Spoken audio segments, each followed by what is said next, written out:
Na primeira epístola de João, no capítulo 3, versículo 1, está escrito assim: Vejam como é grande o amor do Pai por nós. O seu amor é tão grande que somos chamados filhos de Deus. E somos de fato seus filhos. E é por isso que o mundo não nos conhece, pois não conheceu a Deus. O apóstolo João, ele está nos dizendo que o amor de Deus por nós é tão grande, tão imensurável, que esse amor dá a mim e a você o direito de sermos chamados de filhos de Deus. Mas ele também está dizendo que o mundo, ou seja, as pessoas que não creem nesse poder, nessa paternidade, elas não vão acreditar que nós somos capazes de sermos filhos de Deus. O problema é que a maioria de nós somos pessoas improváveis. Pessoas que muitas vezes muitos olhariam e deixariam de lado.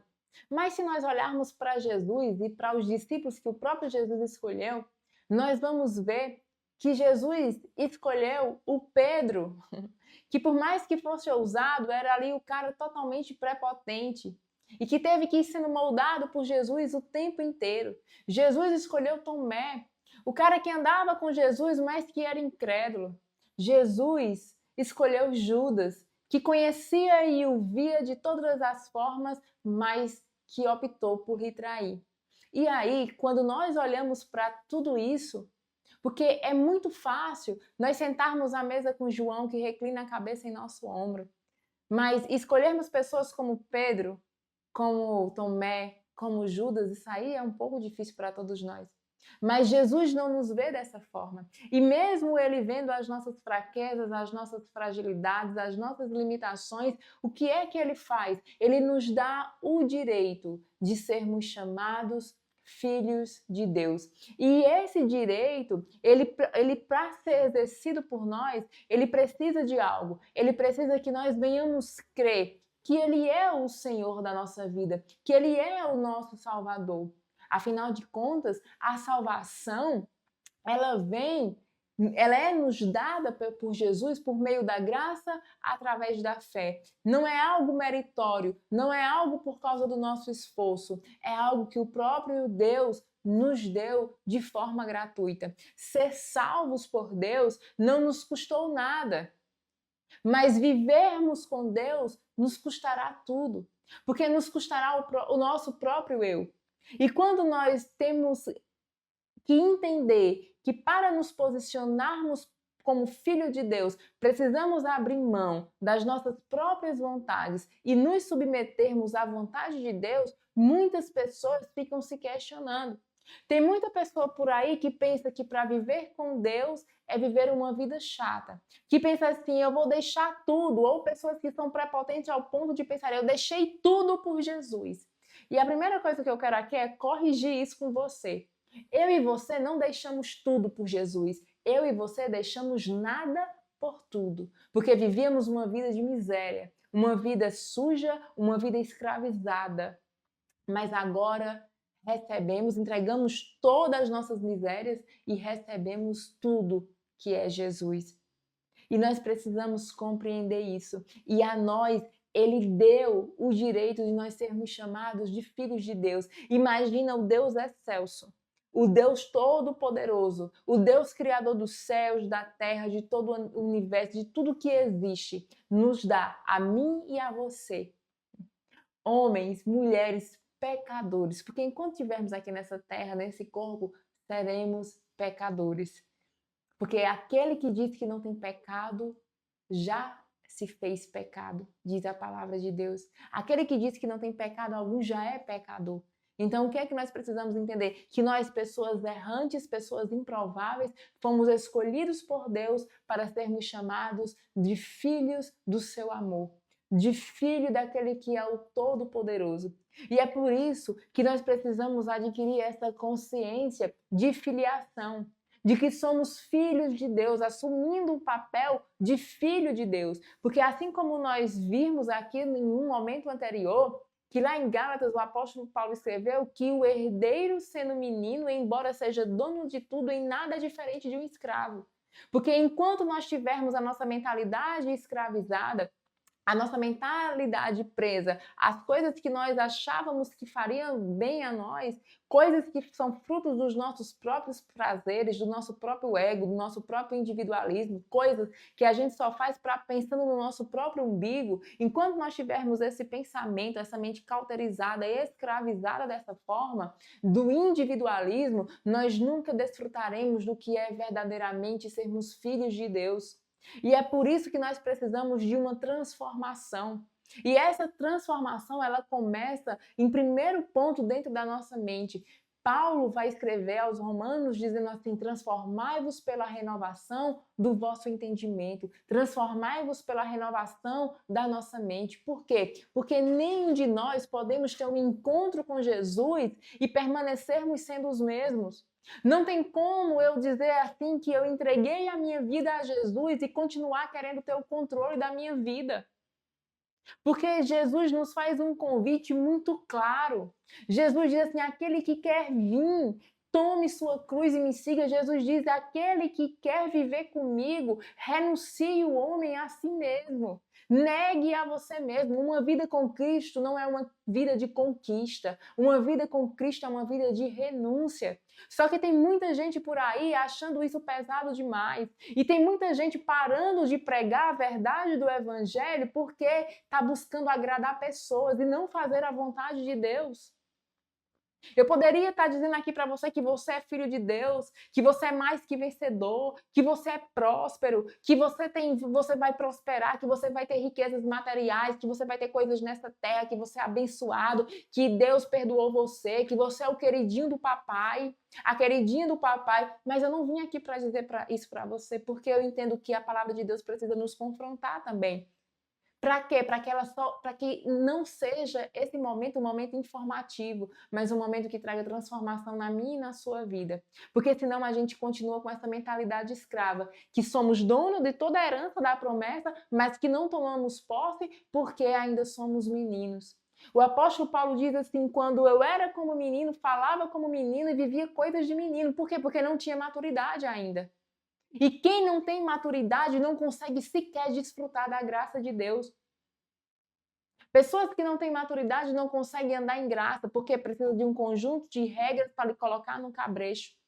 E eu não estou aqui para usar um texto fora do contexto para colocar ninguém no meu cabresto. Eu estou aqui para dizer a você o que a palavra de Deus diz para mim e para você, que nós precisamos amadurecer, que nós precisamos parar de ser avarentos, egoístas, orgulhosos, amantes dos nossos próprios desejos.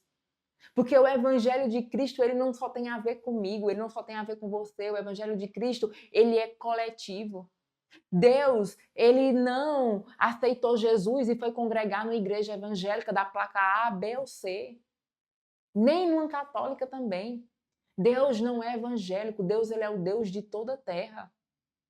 Deus não é católico, Deus é o Deus de toda a terra e nós precisamos compreender dessas coisas para tomarmos posse da nossa vida como filhos de Deus e entendermos aquilo que Deus deseja de nós, que nós venhamos ser filhos maduros de um Pai que já conquistou todas as coisas por nós, que nos deu tudo por herança. E aqui eu faço uma pergunta para você: se você tiver um filho menor de idade, que ainda não tirou a carteira de habilitação, que tem lá seus 13, 14 anos, você tem coragem de pegar a chave do seu carro e entregar para o seu filho? Mas você tem a consciência plena que seu filho já é, por herança, né, dono desse carro. Porque a lei determina que ele é o seu herdeiro. Só que você não vai dar ele para ele tomar posse. Por quê? Porque ele precisa amadurecer. Ele precisa saber dirigir, ele precisa entender das leis de trânsito, ele precisa chegar ali na maioridade, né, isso para poder ter acesso e poder exercer o seu direito de dirigir o veículo. E assim é Deus com nós também, assim é a nossa vida espiritual. A gente precisa alcançar a maturidade para poder ter acesso àquilo que Deus já nos deu por herança. E por isso é muito importante assumirmos o papel de filhos de Deus, um papel maduro. E um papel maduro de filho de Deus é aquilo que Jesus nos apresentou através da sua vida. Jesus não veio para a terra para procurar viver bem. para dizer assim, eu quero chegar aqui e as pessoas vão me servir, as pessoas vão me abanar, porque eu sou o filho de Deus, eu sou o todo-poderoso. Se eu der uma ordem aqui, tudo começa a se movimentar, eu tenho poder para isso. Não. Foi o que ele fez. Ele se revestiu de humildade. Ele serviu a todo mundo. Porque ele disse que quem quer ser o maior tem que ser servo. Quem quer ser o primeiro, seja o último. E quem quer ser senhor tem que aprender a servir à mesa. E às vezes nós queremos ser filho de Deus para sermos melhores do que as outras pessoas, para sermos reconhecidos pelos outros por vaidade. E por isso nos encaixamos, nos encaixotamos em religiões, em denominações. Mas eu quero dizer algo para você aqui e fique bem consciente disso, com muito temor que eu vou lhe dizer. Deus, ele não cabe nas suas caixinhas. Deus não cabe dentro da sua denominação. Deus não cabe dentro dos seus livros de teologia. Deus não cabe dentro dos seus estudos. A palavra de Deus, ela é muito clara com todos nós. Ela diz: provai e vede que o Senhor é bom. É provando. Ninguém estuda Deus. Deus a gente experimenta, Deus a gente vive com Ele todos os dias. Então, se queremos ser filhos maduros de Deus, precisamos viver aquilo que o Senhor deseja que nós vivamos. Precisamos aprender a abrir mão de si, precisamos aprender a renunciar, precisamos aprender a segurar o arado e não soltar o arado, precisamos até uma vida, um padrão de continuidade. Porque muitas vezes a gente começa na caminhada com Deus e quando Deus vem e expõe para nós aquilo que está ruim, que está errado, que precisa ser mudado, nos confronta, o que é que a gente faz? A gente quer correr de Deus. E aí a gente não muda nunca, não é transformado nunca, porque a gente não aceita o processo, a gente tem resistência ao processo de Deus. Mas se nós somos filhos maduros de Deus e queremos tomar posse de toda a herança que Jesus Cristo já conquistou para nós na cruz do Calvário, nós precisamos aprender a nos comportar como filhos. Então, se nós queremos ter uma vida plena com Deus, nós precisamos assumir o papel de filhos e filhos maduros, filhos comprometidos, não apenas com a nossa bolha, não apenas com o nosso eu, mas com o propósito coletivo de Deus para toda a humanidade. Porque o Pai é nosso. Se o Pai é nosso, o pecado é nosso, o pão é nosso também. E a gente precisa aprender a partilhar e a olhar para a vida não só a partir de si, mas a partir do outro. Porque são essas coisas que vão fazer com que nós venhamos amadurecer e fazermos com que nós venhamos tomar posse da promessa e da herança que Deus tem para a minha e para a sua vida. Então eu declaro em nome de Jesus que nós venhamos nos tornar cristãos maduros, cristãos que não estão pensando e não estão interessados apenas no seu próprio prazer, nos seus próprios interesses, mas que estão comprometidos com a vontade de Deus para esses dias, que estão se comprometendo a se posicionarem como filhos de Deus, a amar o próximo, a dar o outro lado da face, a andar a segunda milha, pessoas comprometidas com a vontade de Deus, dispostas a renunciar às suas próprias vontades. Então fique com Deus e que o Senhor te abençoe.